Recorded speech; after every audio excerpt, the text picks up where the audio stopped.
The second lesson that will keep our accelerated achievements afloat has to do with debt. And on this, I want to pose a national question.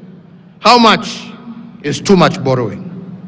When does borrowing become too much and unbearable to a nation? The only time debt is a burden to a nation is if a nation is led by looters. But in the hands of a visionary administration, debt is a catalyst for rapid development.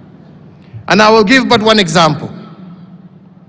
When South Korea achieved her economic miracle in a record 25 years, it also achieved the rank of being the fourth most indebted nation in the world. But the South Koreans did not call it debt. They called it using other people's money to advance their cause.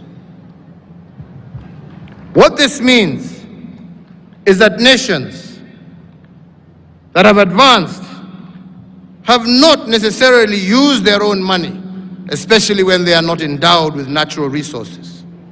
They have borrowed from others to catch up and to become world economic leaders.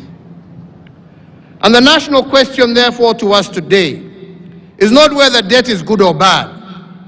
The more legitimate question has to do with what the next administration will do with borrowed funds.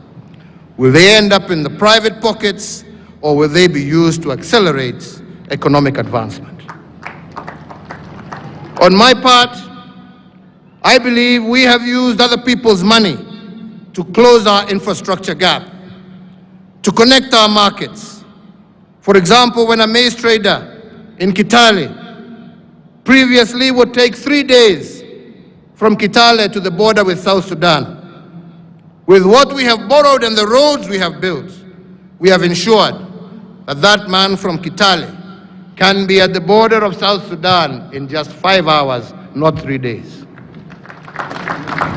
Similarly today, any trader can travel on a tarmac road to 4 out of 5 of our neighboring countries, and do so in record time.